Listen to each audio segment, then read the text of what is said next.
ನಮಸ್ಕಾರ. ಗೃಹಲಕ್ಷ್ಮಿ ಯೋಜನೆಯ 26 ಹಾಗೂ 27ನೇ ಕಂತಿನ ಹಣ ಮುಖ್ಯವಾಗಿ ಈ 15 ಜಿಲ್ಲೆಗಳಲ್ಲಿ ಇರುವಂತಹ ಗೃಹಲಕ್ಷ್ಮಿಯರ ಬ್ಯಾಂಕ್ ಖಾತೆಗೆ ಜಮಾ ಆಗ್ತಾ ಇದೆ. ಹೌದು ಸ್ನೇಹಿತರೆ, ಇದು ನಿಜ. ಈಗಾಗಲೇ ನಿನ್ನೆ ಮೊನ್ನೆ ಕೂಡ ಸಾಕಷ್ಟು ಜಿಲ್ಲೆಗಳಲ್ಲಿ ಇರುವಂತಹ ಗೃಹಲಕ್ಷ್ಮಿಯರ ಬ್ಯಾಂಕ್ ಖಾತೆಗೆ ಹಣ ಜಮಾ ಆಗಿದೆ. ಹಾಗಾಗಿ ಇನ್ನು ಇವತ್ತು ಯಾವ ಜಿಲ್ಲೆಗಳಿಗೆ ಜಮಾ ಆಗುತ್ತೆ, ಅದರ ಜೊತೆಗೆ ನಾಳೆ ಯಾವ ಜಿಲ್ಲೆಗಳಲ್ಲಿ ಇರುವಂತಹ ಗೃಹಲಕ್ಷ್ಮಿಯರ ಬ್ಯಾಂಕ್ ಖಾತೆಗೆ ಹಣ ಜಮಾ ಆಗುತ್ತೆ ಅಂತ ಇವತ್ತಿನ ಈ ಒಂದು ವಿಡಿಯೋದಲ್ಲಿ ತಿಳ್ಕೊಳ್ಳೋಣ. ಅದೇ ಸುಮಾರು 15 ಜಿಲ್ಲೆಗಳಲ್ಲಿ ಇರುವಂತಹ ಗೃಹಲಕ್ಷ್ಮಿಯರ ಬ್ಯಾಂಕ್ ಖಾತೆಗೆ ದುಡ್ಡು ಜಮಾ ಆಗ್ತಾ ಇದೆ. ಆ 15 ಜಿಲ್ಲೆಗಳು ಯಾವುವು ಅಂತ ನೀವು ತಿಳ್ಕೊಳ್ಳೇಬೇಕು. ಯಾಕಂತಂದರೆ ಆ 15 ಜಿಲ್ಲೆಗಳಲ್ಲಿ ಇರುವಂತಹ ಗೃಹಲಕ್ಷ್ಮಿಯರು ನೀವು ಆಗಿದ್ದರೆ ನಿಮ್ಮ ಬ್ಯಾಂಕ್ ಖಾತೆಗೂ ಕೂಡ ಹಣ ಬಂದು ಜಮಾ ಆಗುವಂತಹ ಸಾಧ್ಯತೆ ತುಂಬ ಇರುತ್ತೆ. ಸೊ ಹೀಗಾಗಿ ಈ ಒಂದು ಇಂಪಾರ್ಟೆಂಟ್ ಮಾಹಿತಿ ರಾಜ್ಯದ ಎಲ್ಲ ಗೃಹಲಕ್ಷ್ಮಿಯರು ಕೂಡ ವಾಚ್ ಮಾಡಲೇಬೇಕು. ಅದಕ್ಕೆ ಪ್ರತಿಯೊಬ್ಬರು ಕೂಡ ಈ ಒಂದು ವಿಡಿಯೋನ ಕೊನೆವರೆಗೂ ವಾಚ್ ಮಾಡಿ. ಈ ಒಂದು ವಿಡಿಯೋದಲ್ಲಿ ಗೃಹಲಕ್ಷ್ಮಿ ಯೋಜನೆ ಹಣ ಯಾಕೆ ಬರ್ತಾ ಇಲ್ಲ, ಮತ್ತು ಗೃಹಲಕ್ಷ್ಮಿ ಯೋಜನೆ ಹಣ ಬಂದು ಜಮಾ ಆಗಿದ್ರೆ ನಿಮ್ಮ ಅಕೌಂಟ್ನಲ್ಲಿ ಯಾಕೆ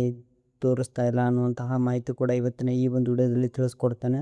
2 ಲಕ್ಷಕ್ಕಿಂತ ಹೆಚ್ಚು ಗೃಹಲಕ್ಷ್ಮಿಯರ ಬ್ಯಾಂಕ್ ಖಾತೆಗೆ ಹಣ ಬರ್ತಾ ಇಲ್ಲ. ಯಾವ ಒಂದು ಕಾರಣಕ್ಕೆ ಗೃಹಲಕ್ಷ್ಮಿ ಯೋಜನೆ ಹಣ ಬರ್ತಾ ಇಲ್ಲ ಅನ್ನುವಂತಹ ಮಾಹಿತಿ ಕೂಡ ಇವತ್ತಿನ ಈ ಒಂದು ವಿಡಿಯೋದಲ್ಲಿ ನಾನು ನಿಮಗೆ ತಿಳಿಸ್ಕೊಡ್ತೇನೆ. ಇಲ್ಲಿ ಏನಿದೆ ಇಂಪಾರ್ಟೆಂಟ್ ಇನ್ಫಾರ್ಮೇಷನ್ ಎಲ್ಲವೂ ಕೂಡ ನಾವು ಇವತ್ತಿನ ಈ ಒಂದು ವಿಡಿಯೋದಲ್ಲಿ ನೋಡ್ತಾ ಹೋಗೋಣ. ಅದಕ್ಕಿಂತ ಮೊದಲು ನೀವು ಈ ಒಂದು ಚಾನಲನ್ನು ಸಬ್ಸ್ಕ್ರೈಬ್ ಮಾಡದೆ ಈ ಒಂದು ವಿಡಿಯೋನ ನೋಡ್ತಾ ಇದ್ದರೆ ಪ್ರತಿಯೊಬ್ಬರು ಕೂಡ ಈ ಒಂದು ವಿಡಿಯೋಗೆ ಲೈಕನ್ನು ಕೊಟ್ಟು ನಮ್ಮ ಚಾನಲನ್ನು ಸಬ್ಸ್ಕ್ರೈಬ್ ಮಾಡಿಕೊಳ್ಳಿ.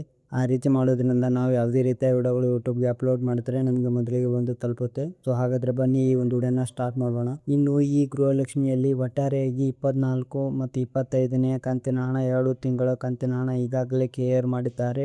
24ರಿಂದ 26ನೇ ಕಂತಿನ ಹಣ ಜಮಾ ಆಗ್ತಾ ಇದೆ. ಈಗಾಗಲೇ ಬೆಂಗಳೂರು ನಗರ ಸೇರಿದಂತೆ ಬೆಂಗಳೂರು ಗ್ರಾಮಾಂತರ, ವಿಜಯನಗರ, ಧಾರವಾಡ, ಯಾದಗಿರಿ ಹೀಗೆ ಹಲವಾರು ಜಿಲ್ಲೆಗಳಲ್ಲಿ ಇರುವಂತಹ ಗೃಹಲಕ್ಷ್ಮಿಯರ ಬ್ಯಾಂಕ್ ಖಾತೆಗೆ ಹಣ ಜಮಾ ಆಗ್ತಾ ಇದೆ. ಇನ್ನು ಯಾರಿಗೆ ಗೃಹಲಕ್ಷ್ಮಿ ಯೋಜನೆ ಹಣ ಬಂದಿಲ್ಲ ನೋಡಿ, ಅವರು ಈ ಒಂದು ವಿಡಿಯೋನ ನೋಡಿ, ಅವರಿಗೆ ಸಂಪೂರ್ಣವಾದ ಮಾಹಿತಿ ಈ ಒಂದು ವಿಡಿಯೋದಲ್ಲಿ ಸಿಗುತ್ತೆ. ಹೌದು ಸ್ನೇಹಿತರೆ, ಗೃಹಲಕ್ಷ್ಮಿ ಯೋಜನೆಯ 25ನೇ ಕಂತಿನ ಹಣ ಪಡೆದವರಿಗೆ ತಪ್ಪದೆ 26 ಮತ್ತು 27ನೇ ಕಂತಿನ ಹಣ ಅಂದರೆ ಟೋಟಲ್ ಆಗಿ 4,000 ಹಣ ಬಿಡುಗಡೆ ಮಾಡ್ತಾ ಇದ್ದಾರೆ. ಸಚಿವ ಲಕ್ಷ್ಮೀ ಹೆಬ್ಬಾಳ್ಕರ್ ಮತ್ತು ಸಿಎಂ ಸಿದ್ದರಾಮಯ್ಯನವರು ಈ ಒಂದು ಮಾಹಿತಿಯನ್ನು ತಿಳಿಸಿಕೊಟ್ಟಿದ್ದಾರೆ. ರಾಜ್ಯದ ಪ್ರತಿಯೊಂದು ಮಹಿಳೆಯರ ಬ್ಯಾಂಕ್ ಖಾತೆಗೆ ಈಗಾಗಲೇ ಕಳೆದ 2 ದಿನಗಳಿಂದ ಗೃಹಲಕ್ಷ್ಮಿ ಯೋಜನೆ ಹಣ ಜಮಾ ಮಾಡ್ತಾ ಇದ್ದಾರೆ.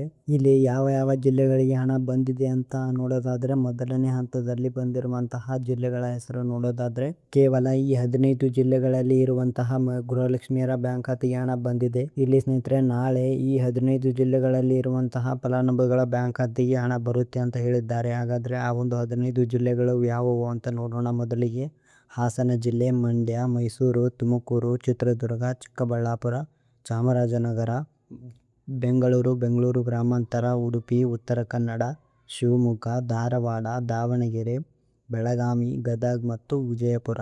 ನೋಡಿ, ಈ 15 ಜಿಲ್ಲೆಗಳಲ್ಲಿ ಇರುವಂತಹ ಗೃಹಲಕ್ಷ್ಮಿಯರ ಬ್ಯಾಂಕ್ ಖಾತೆಗೆ ಹಂತ ಹಂತವಾಗಿ ಗೃಹಲಕ್ಷ್ಮಿ ಯೋಜನೆ ಹಣ ಬಂದು ಜಮಾ ಆಗುತ್ತೆ.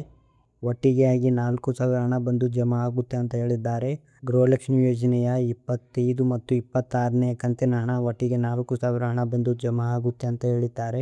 ನಿಮ್ಮ ಬ್ಯಾಂಕ್ ಖಾತೆಗೂ ಹಣ ಬರುತ್ತೆ, ಆದರೆ ಸ್ವಲ್ಪ ಲೇಟ್ ಆಗ್ಬೋದು. ಯಾಕಂತಂದರೆ ಪ್ರೊಸೆಸಿಂಗ್ ಇರುತ್ತೆ, 2-3 ದಿನ ಲೇಟ್ ಆಗುತ್ತೆ. ಆದರೆ ಖಂಡಿತ ಕೂಡ ನಿಮ್ಮ ಒಂದು ಬ್ಯಾಂಕ್ ಖಾತೆಗೆ ಹಣ ಬಂದೇ ಬರುತ್ತೆ. ಈ ಒಂದು ವಿಡಿಯೋದಲ್ಲಿ ಯಾವುದೇ ರೀತಿಯ ಡೌಟ್ ಇದ್ದರೆ ಕಮೆಂಟ್ ಬಾಕ್ಸ್ನಲ್ಲಿ ಕಮೆಂಟನ್ನು ತಿಳಿಸಿ, ಅದಕ್ಕೆ ಉತ್ತರ ಕೊಡುವಂತಹ ಪ್ರಯತ್ನ ನಾವು ಮಾಡ್ತೇವೆ.